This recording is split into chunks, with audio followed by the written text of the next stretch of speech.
Hi there, it's Jeff here with a video looking at how to prepare for AQA Paper 1, the micro paper. Here's your exam timetable for this year. The Paper 1 is on Monday the 12th of May in the morning. A week later you have your macro paper, it's in the afternoon, the national and international economy, and then after half term you finish off with Paper 3, the economic principles and issues paper. Here are the grade boundaries from last year. Now the grade boundaries are not predetermined. They depend in part on how students perform in the exams. So if students find all the papers accessible, the grade boundaries might go up. If students find the exams quite tough, the grade boundaries might nudge down a little bit. But for an A-star last year, you needed 173 marks out of 240. Don't forget, each of your 3 papers are worth 80 marks. They're weighted equally. An A was 62%, a B was 53%. So essentially every 9 or 10% is a grade boundary. So what to expect on paper 1? It's a 2-hour paper if you have normal time with 80 marks available. In section A, you answer either context 1 or context 2. It's important to take with you a highlighter pen to quickly read through the extracts and the questions before you choose your context. In section B, you answer one combined 15 and 25 mark question pair from a choice of 3. And again, read through them carefully and make a judicious choice. Now in section A, the data response, you'll know you have a 2-mark calculation question. It's very important to use the right units and do what's asked. For example, expressing an answer to 1 decimal place or 2. Very easy to drop a mark in 2-mark calculation questions. Then you have your 4-mark evidence and explain. We'll talk a bit more about that in a second.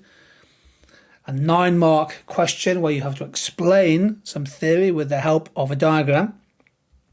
And then the 25-mark evaluation question using, and please do use the extracts for context.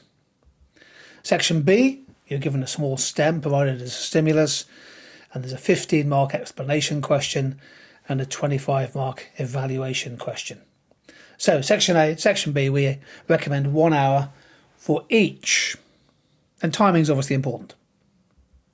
With the 4-mark questions, it's always a data use question. So explain how the data shown in extract A or extract B shows why. To answer these 4-mark questions, state what you want to see in the data to help show what's required by the question. And then 2 clear data points. That's what we're looking for. And then a sentence at the end, explain how your selected data shows what's required by the question. So again, highlighter pen is important. Highlight the data using the extracts and then use this to find your 2 key facts for points 2 and 3 there. 4 sentences for the 4-mark question. The 9-mark question, often called by the students the diagram question. Well, quite a few students forget to include diagrams. But the key thing is that it always requires you to use a diagram to explain an economic concept or scenario or change. However, the emphasis should also be on your explanation. So the diagram supports your explanation and should be built into the text of your answer, but it's not a substitute for explanation. So you're looking for explanation plus supporting analysis diagram. Define relevant key terms from the question and other technical terms that are relevant. An accurate, well-labelled, large and clear diagram. Consider starting with that, by the way. Description of the diagram in your answer. An explanation that links cause and effect in the question using theory.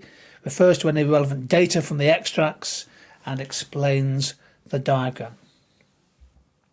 15-mark questions, of course. You have a choice of 1 from 3. It's a combination of 15 and 25. Here's our recommended structure.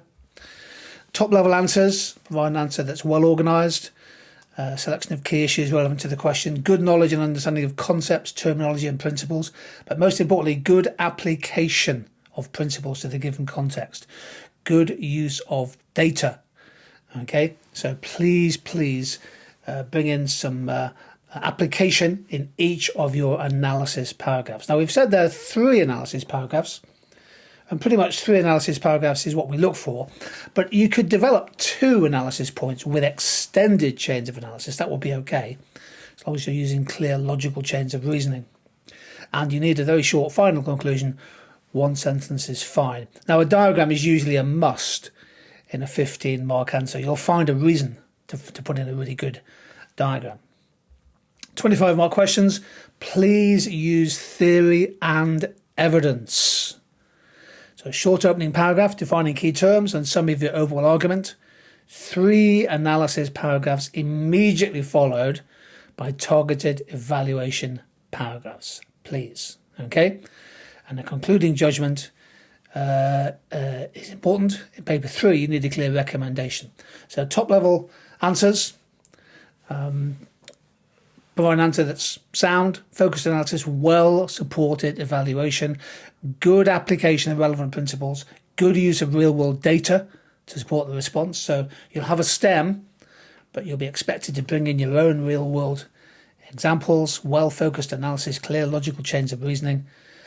Always includes a supported evaluation throughout the response and in a concluding judgment paragraph.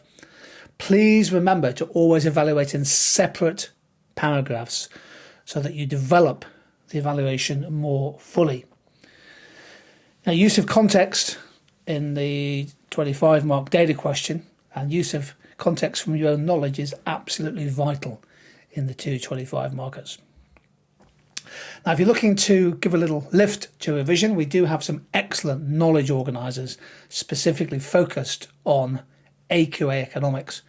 So if you'd like to download these free PDF files, just scan the QR code there and you'll be able to access our resources. And if you have questions, please post them at the end of this video in the comment section and I'll do my best to answer them. So good luck in AQA Paper 1.